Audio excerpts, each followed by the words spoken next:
Posse Packer Nation. Welcome to another episode of Packcast, the podcast where you don't have to be Packers fan, but it sure does help. I'm your host, Tom Aaron Donald. Don't hurt me, Grossi. And today we're going to be previewing the epic showdown. Matthew Stafford returning to Lambeau Field as the Rams take on the Green Bay Packers. And with me today to break down the game, we got Jake. He's from the Downtown Rams. He's got his own YouTube channel. You can check out my interview with him on his channel. Jake, welcome. How we doing? Tom, thank you for having me. We're doing great. And I'm doing better now that I have heard that intro. That intro made my whole day. So thank you. I appreciate that. Usually just blows people's eardrums out. So it's always nice to hear when your ears aren't bleeding. First thing, Jake, the most important thing. Preferred auto insurance?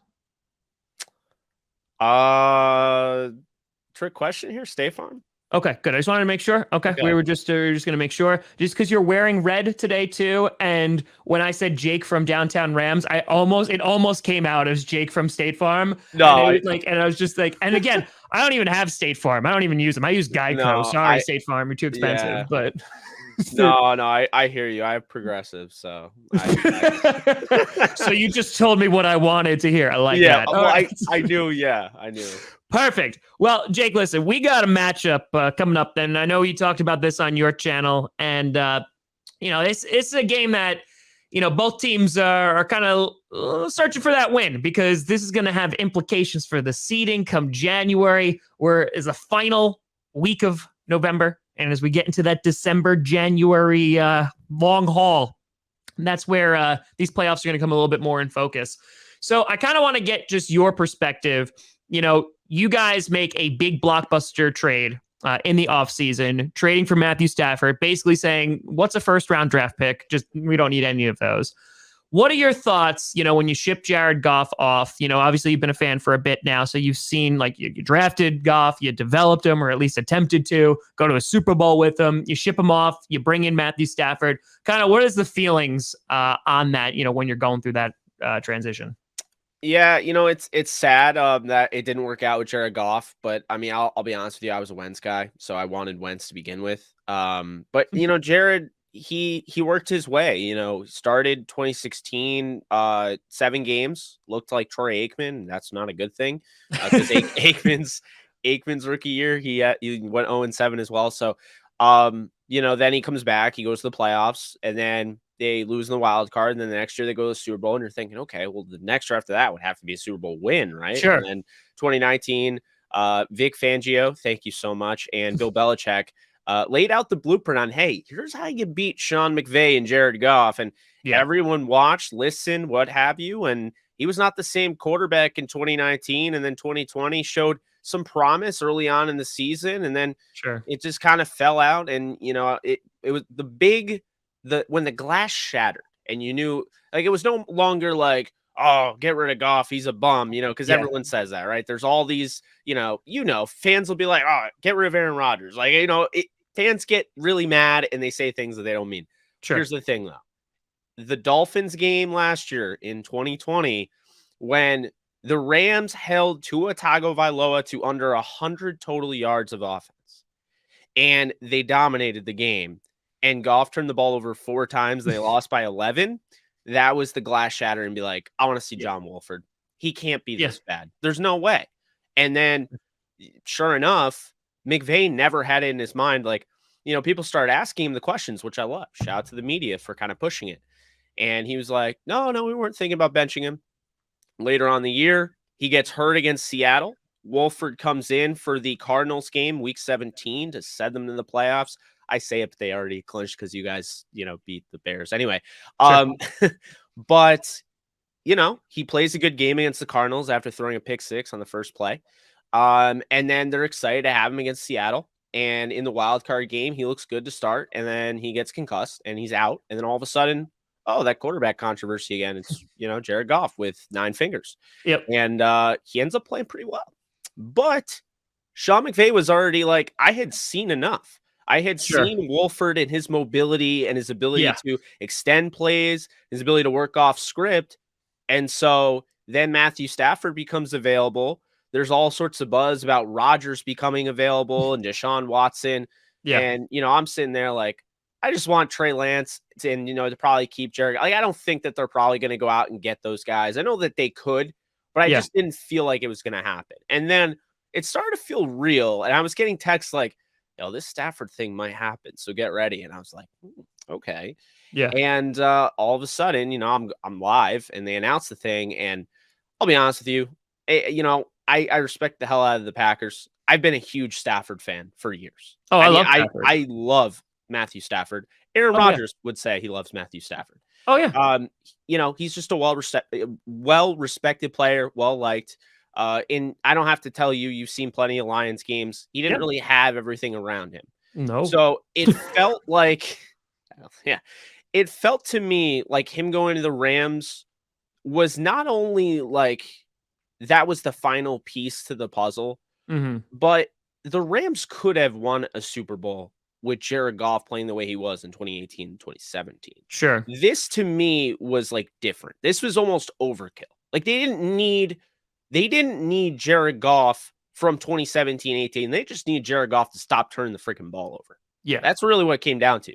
So now that you're adding Stafford, it felt different. And so, a lot of Rams fans rallied around that. There's still plenty that say Goff is better. Don't ask. I have no answer. But there's still people that say that. Stafford is a game changer. And while he may have been struggling the last 2 weeks, I was told he has a back injury that he's been playing through. Like a back injury that he probably shouldn't be playing through, to be honest with you. Sounds like Matthew Stafford. Yeah, I mean, typical. And then the surgically repaired thumb, not making excuses for him, but to start the year, he hit his surgically repaired thumb that he got, surgically repaired in the offseason. Yeah. He banged that up. So, I mean, this guy's just Matthew Stafford playing. He's like a car accident waiting to happen, but the only difference is he gets up and continues to drive. He's a tough son of a gun. Yeah, he really is. So that's really what it comes down to. And there's no knock on Jared Goff's durability. He missed like one game his entire time in one start where he was projected to start with the Rams. I mean, he only missed one. He took hit after hit, but Stafford is just a different animal when, working off schedule, working off script. And so to me, I think he's completely changed the Rams offense. And that's been both good and bad because I think Sean McVay has gotten way too, like, he's a kid in a candy store right now. He's like, I got Matthew Stafford. Sure. We're talking about last year. The Rams were a top 10 team in explosive plays. And the explosive plays were yards after the catch because Jared Goff would just dink and dunk. It was a 4 or 5 yard, out, or it would be a slip screen or a bubble screen. And that was really it. That's why Robert Woods and Cooper Kupp were both leading the league in yards after the catch. Devontae Adams, not far behind them. Yeah. But that's the thing. And so you get Stafford, and now all of a sudden Sean McVay is like, I got Stafford. This is Madden for me. I'm going to go deep down the field 6 times a game.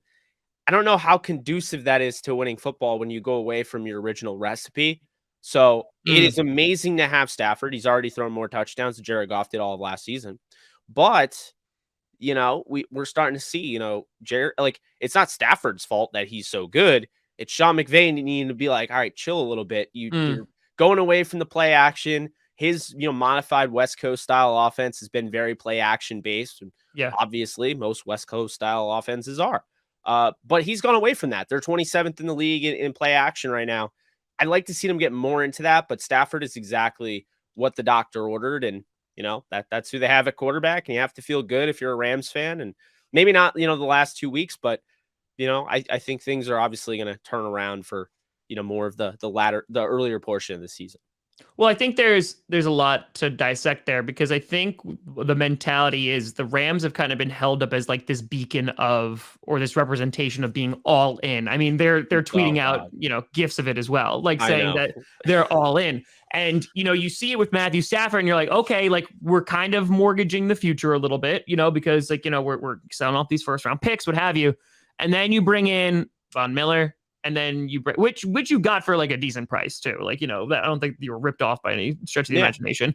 You get Von Miller. Now you're signing Odell Beckham Jr.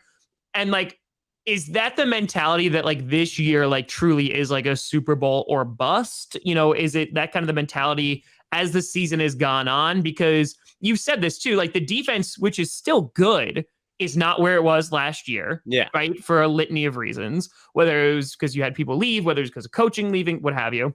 And then on top of that, the offense, I think, has gotten an upgrade in certain areas, right? Especially at QB. I think that the downfield plays in terms of the long ball are definitely more apparent. The run game has kind of slowed down a little bit, but also at the same time, you lost your starting running back like before the season even started.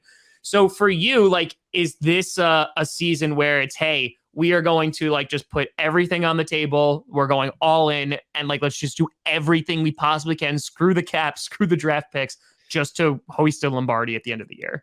Yeah, I mean, what I think it comes down to is, we're seeing the draft is kind of a crapshoot. I cover the NFL draft every year. I love it. I mean, it's unlike anything else. It's definitely way better than all the other drafts in the, NHL, and like better than all of them.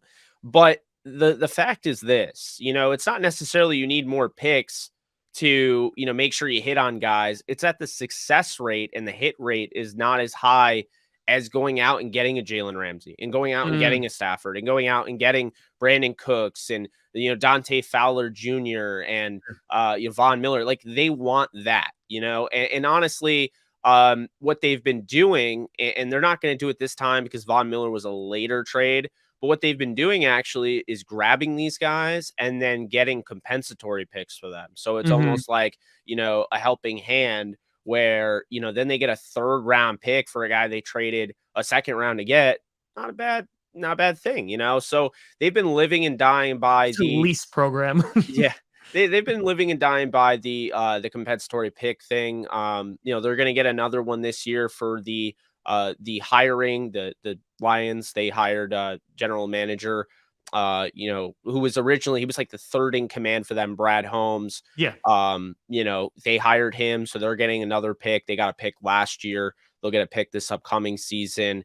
And then on top of that, you're talking about compensatory picks for John Johnson, letting him go, which is always tough, to let good players go, like Corey Littleton, John Johnson, Troy Hill, very underrated player that doesn't get talked about enough. He's gone. So you let those players go, you get compensatory picks for them. It's just a common thing. And, it's one of those things where people like ask me all the time, well, if they're doing this, why does everyone want to play in LA when it's like not really a family there? It's kind of like you're a transaction, like, like the Patriots. And I would say this, they understand the business. I think that's the thing is, all these, players that I've talked to and, prospects that I've talked to come in the league, they know the business. They're ready. It's not, and I'm not to say that there's never, a time where they feel betrayed, because that is, I mean, it happens, right? We're human.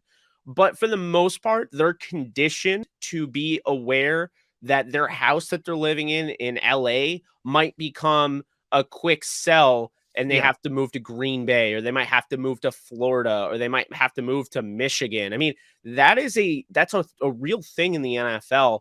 And it's one of those things, you love the sport, you hate the business, because it isn't a loyalty business. It's just not. So it's why guys like Todd Gurley and Jared Goff and Brandon Cooks, I mean, guys that they signed long-term, guys that we thought would be cornerstone pieces, are now playing for 3 different teams. And, Todd Gurley's been playing for 1 team. So, I think that's what it comes down to, is that, the Rams are kind of living and dying by, really the way the NBA works. They're just not afraid to go out and make those moves. And it's not really about being all in for this year. They're all in every year. And I think really what it was this year, the reason they're getting the talk about it is because Jared Goff isn't the quarterback. They went out and got Stafford, and now all of a sudden it's, they went out and got OBJ and they got Von Miller. They got OBJ because Deshaun Jackson left. Correct. And, they needed the depth. And then all of a sudden, Robert Woods, I was at a freaking Devils game, and I get this text, and everyone's like, Robert Woods out. I'm like, what? Like, I thought someone was pranking me, and he had this torn ACL that he apparently went all through practice without even realizing. So that's a bummer. He does so many great things. He does. Yeah. I think that was also a big reason, for the Niners loss, not having him, the game plan completely altered 2 days before it. Not saying they would have beaten them. They haven't been able to beat them in the last 5 meetings, but, I just think, what it comes down to is, this is not just a 1-year thing. They want to bring back Von Miller long term. I am told over and over again, OBJ does not want to leave LA, and the Rams have been eyeing OBJ for a while. I remember the Rams wanted OBJ in 2018 over Brandon Cooks. We didn't even know Cooks was in the running. Yeah. They just realized that they weren't going to get a deal done with the Giants because the Giants were penalizing the Rams for being a better team than, say, the Browns. So they like the Browns got a good offer, and they actually, I thought, won that deal. It didn't work out in the end, but they won the deal, in my opinion, based on how much they gave up. The Rams, they were like asking for Aaron Donald and Rob Havenstein, and they were taking advantage of, oh, well, it's the Rams, so let's see if we can get Aaron Donald, because they missed the point of, you go out and you get an Odell Beckham Jr. and you get a Von Miller. You're not trying to get rid of a player you're trying to add on. And that's the thing. And that's why, the win now stuff is always brought up. But no, Tom, I would say that, this is a team that this is how they play. This is how they play their game. How they've been operating. And I would say, Les Snead, while a big part of it, he's definitely more inspired having Sean McVay as the head coach instead of Jeff Fisher. Well, I think also, too, is we talk about Sean McVay, and, a few years ago, especially when you're going that Super Bowl run, everybody and their mother's talking about Sean McVay. Like, if you cut Sean McVay's hair, like they wanted to hire you as like their next head coach or assistant coach. And I think that I actually said this last week because McVay, what he was able to do with Jared Goff, because you see, and I think Dan Campbell's a very good coach. Like, I think he's the right guy for Detroit, but you see how much that Jared Goff is struggling. And, listen, I'm not putting it all on Jared Goff because there definitely is a lack of talent around him. But at the same time, you look at some of that stuff, like Dan Campbell just doesn't trust Jared Goff to throw the football. Like, I haven't turned on the game today, but like I watched last week and I'm like, they're running it on like 3rd and 9. They're running it on 3rd and 10. Cause like, they're just like, we don't trust him. Not last week. I'm sorry. The week before that, with against the Steelers. And it was wild to me to watch this and how much he's struggling this year and being like, a lot of people are saying like, it's Sean McVay hand holding, what have you. But I think that regardless of what he did with Goff, it's like, that's a good coach putting players, in the best position to succeed, regardless 100%. Of who it is. And with Stafford, he's used to slinging the ball around, not having a run game whatsoever, maybe having 1 to 2 receivers. And I mean, maybe on that sense. And like, that's what he's used to. So maybe that could explain kind of like why they're going away from the run, because, Stafford really hasn't had a running back to rely on his entire career. It's kind of like, hey, we're going up against the Green Bay Packers, we're just slinging it downfield and hoping for the best. Yeah, and I can't stress this enough, Tom, because people are like, when Julio Jones became available, and everyone's like, Stafford wants Julio. I can actually confirm that Stafford wasn't the one that wanted Julio. The Rams wanted Julio. And that's how I knew. Like, I actually predicted Odell Beckham Jr. to go to the Rams before he even was released. I just had a feeling he would force himself there.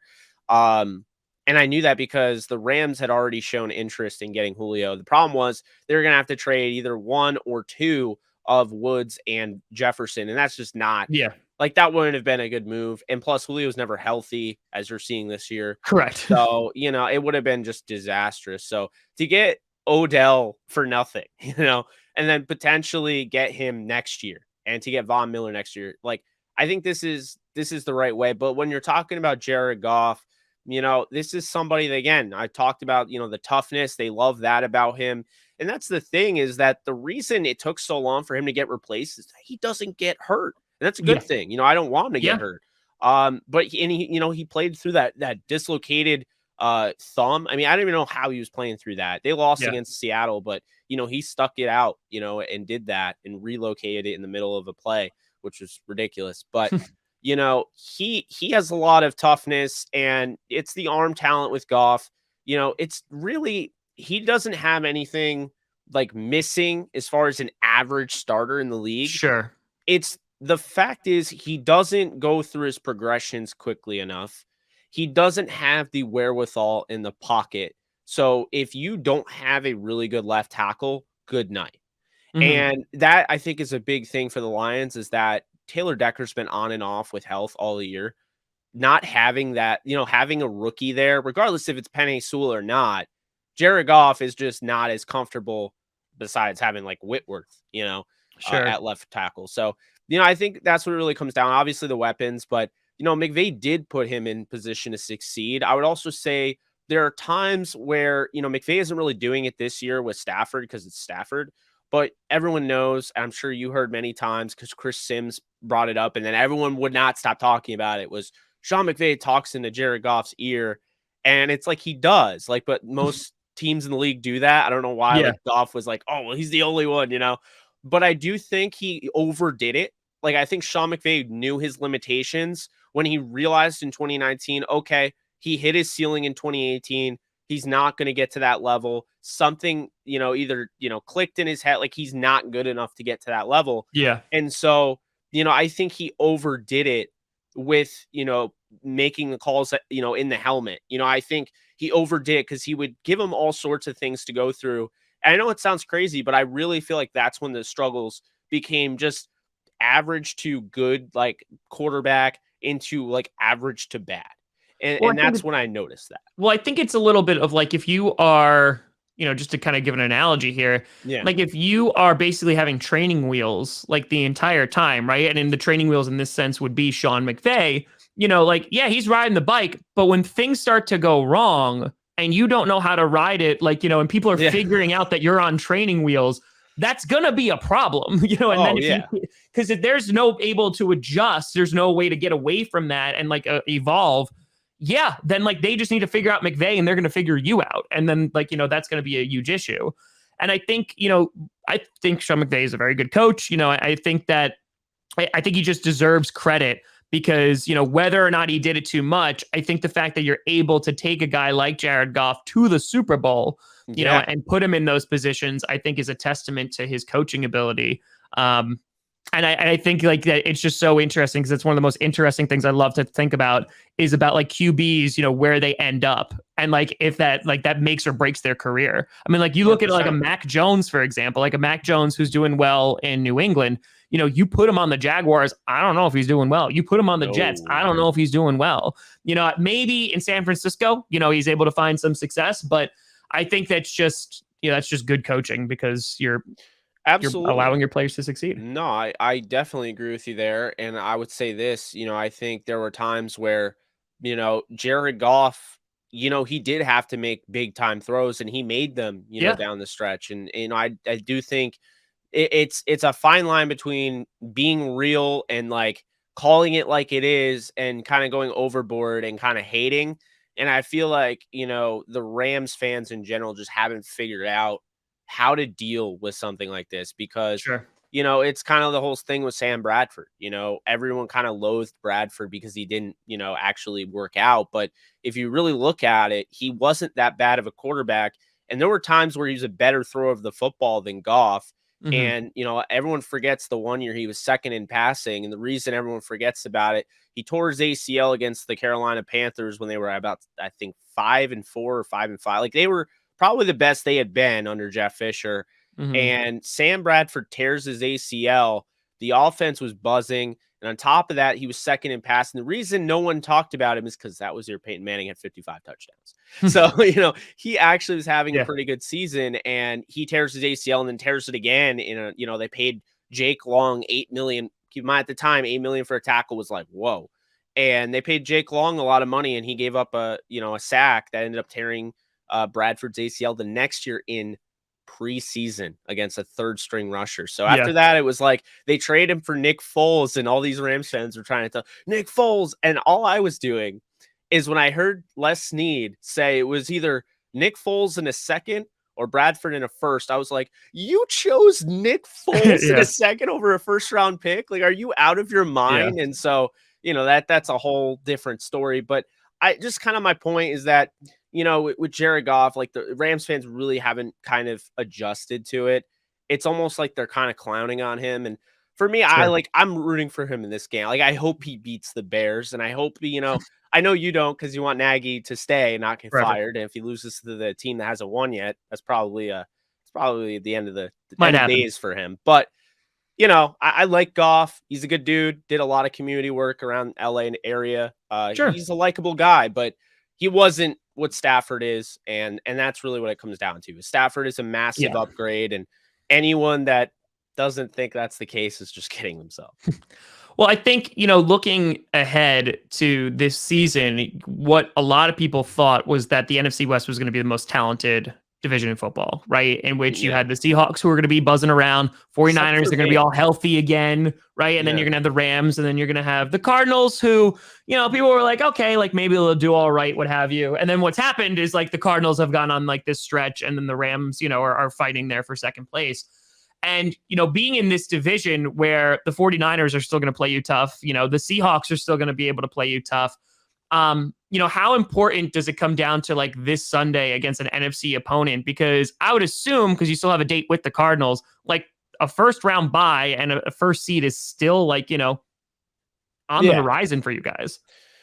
Well, at this point, you have to go 14-3 to get the first round bye. I think that's what it comes down to. In the NFC. AFC is just everybody beats the hell out of each other. AFC is we don't care about the AFC. Yeah, they're not as good. I mean, that's what it comes to. They have a lot of depth. Okay, they do. But we're talking top heavy teams. No. Yes. So I think NFC is a different ball game. I think NFC. You're talking 3 losses and you're in. I think you might be in. There might be 3 teams with 3 losses. My point is you lose this game and you can kiss the number 1 seed goodbye, in my opinion, because now the Cardinals have to lose 2 or 3 more. I mean, I don't see that happening. And plus you have to beat them. And the Cardinals are way better than I expected. I will say this. I've always thought, not always, but this year, I don't know why, I thought the NFC West was overrated. I really did. I thought the Rams were like my Super Bowl favorite. I don't normally pick them to win a Super Bowl. Felt like this team was different. I felt like Arizona was going to make the playoffs. They were a good team, probably around, the 11-6, 10-7. I looked at Seattle and I was like, this team is not very good at all.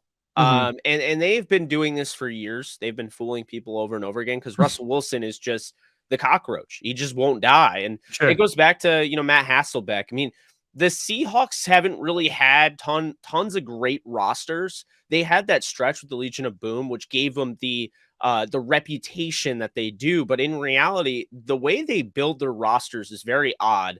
And looking at this team, this is what happens when you draft running backs in the first round and don't use them over, getting actual, needs. Like their linebacker group, like Bobby Wagner's great, but he's getting older.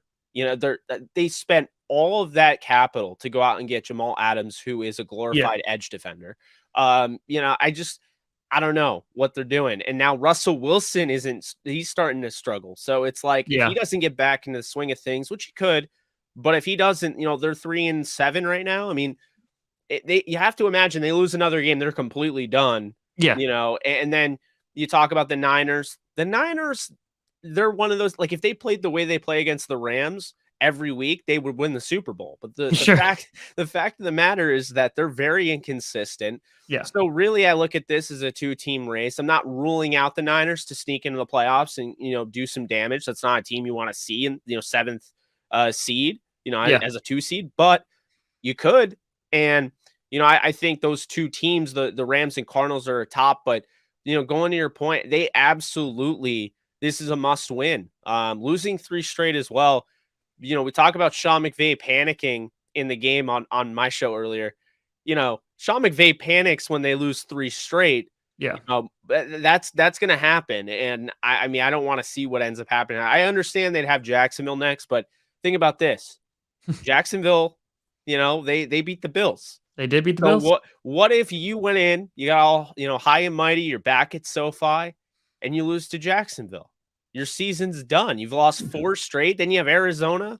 I mean, how are you coming back from that? So it's one of those weird things where if, they could theoretically lose this game and their season could be over in the sense of, they'll still probably make the playoffs because I just, like we've talked about, the depth just isn't there in the NFC.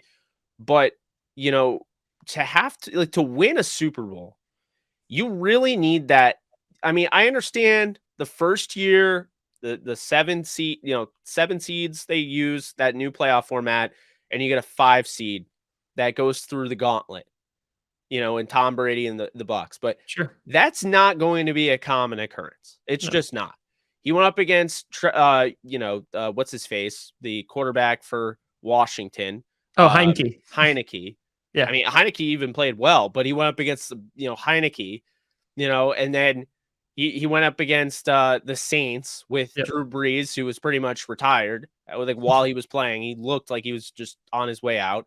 And then I don't know how, but Brady was somehow able to throw 3 interceptions and beat the Packers. That just It's called a good defense. That's why. yeah, right. I mean, I guess that's what happens when you're the GOAT. You just magically win games when you throw 3 interceptions. That's But, it. but that's my point. Is that 5 seed? That's not happening every year. So the Rams really the recipe, and the Packers, is to get that number 1 seed. Avoid playing those 3 games to get to the Super Bowl. It's a lot easier when you only have to play 2. Very true. And so that's kind of how I'm looking at it.